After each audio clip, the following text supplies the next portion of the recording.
Hi guys, this is the inverse trig functions worksheet. All right, we got 20 questions here. Let's go through a few of them.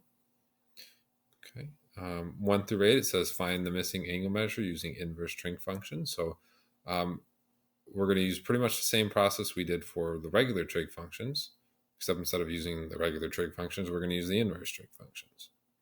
Okay, so hopefully you watch the notes and you know a little bit of what's going on.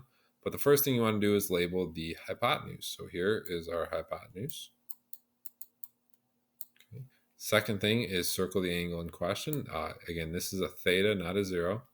It's a Greek letter theta.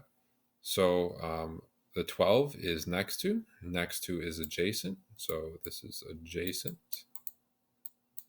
Okay. Opposite is across, next to is adjacent. So we label the hypotenuse, we circle the angle in question.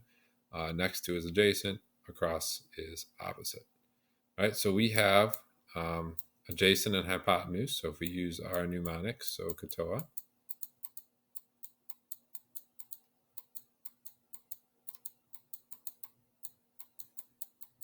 we have A and H, adjacent and hypotenuse. That's going to be the so katoa. So that's cosine. If we look at our function here, inverse cosine, right? We're solving for an angle, so we're using the inverse cosine functions. If you're solving for a side, you use the regular trig functions. If you're solving for an angle, you use the inverse trig functions. So we're just going to plug it into our equation. So cosine, inverse cosine. Okay, our ratio for cosine is adjacent over hypotenuse, so that's 12 over 13. Okay, and that's going to equal our angle theta, measure of our angle theta. So if we go to our calculator, make sure you're in degrees. We hit the inverse button here. We're going to do the inverse cosine. Okay, and then we put in our ratio, 12 divided by 13.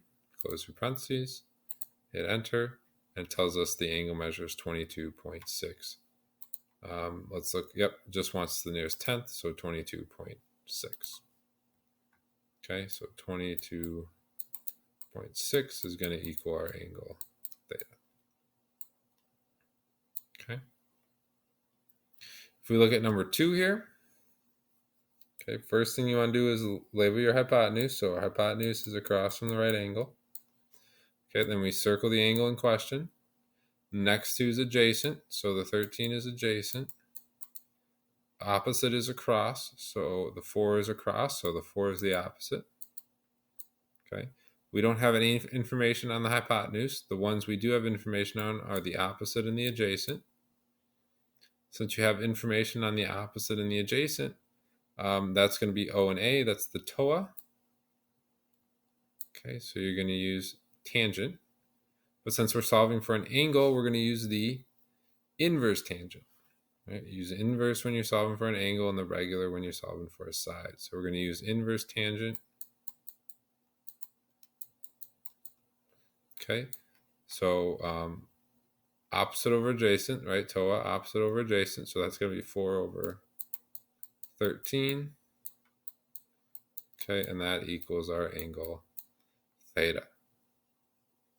Okay, so inverse tangent. So we're going to hit inverse tangent. 4 divided by 13.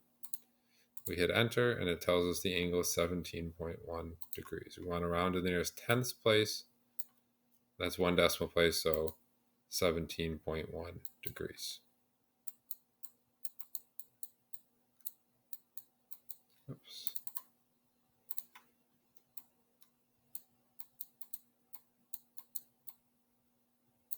Okay, this had a degrees, a little degree symbol right there. 22.6 degrees. All right, again, 3, label your hypotenuse. Okay, circle the angle. Next to is adjacent, opposite is across. Okay, so you have adjacent and hypotenuse. That means you're going to use cosine. But since you're solving for the angle, you're going to use inverse cosine. Okay, so inverse cosine. Adjacent over hypotenuse, right? Adjacent over hypotenuse. So it's going to be 6 over 9 equals your angle theta. So inverse cosine 6 divided by 9, that's going to be 48.2 degrees. All right, theta is going to be 48.2 degrees. Okay, and then you're doing the same thing for the rest here. Okay, the next set of problems. Okay, 19, 20, 21, 22, 23, and 24 are all the same thing. Just make your missing angle x, right? So here you have hypotenuse is 44. 39 is across from x, right? Circle the angle. So that's opposite. So then you would use sine. Since you're solving an angle, you would use inverse sine, right? And then your ratio is 39 over 44. And that's going to equal your angle, which we're going to call x. Okay, and then you go and you put that in the calculator and you get an answer. Okay. All right. And then the last 6 are pretty straightforward. It's just demonstrating what the inverse actually is, and it's just kind of doing the reverse, right? So for sine, you input an angle measure x, okay, and the output is the ratio, 0.7547. So if we do inverse sine on both sides, right, the inverse sine x is going to be equal to the inverse sine of 0.7547. Okay, and then you would just put that in your calculator. Inverse sine 0.7547, 0.7547, make sure you're in degrees, hit enter, and you get 48.999, so we'll round that up to 49.0, or to the nearest whole degree. So we'll round up to 49 degrees. Okay. And then same thing for all the rest. So for example, down here, you would do the inverse cosine, right?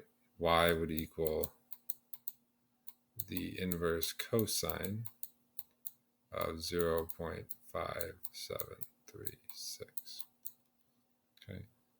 And you put that in the calculator. 0.5736.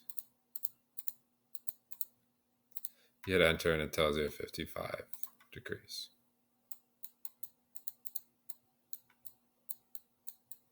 Okay, and that's how the other 4 would work. So again, we'll do the Big Blue Button meetings at 4 o'clock every day this week. You certainly can request other times, or you can email me or text me on Remind if you have any questions. Okay. But no reason we can't all finish this worksheet.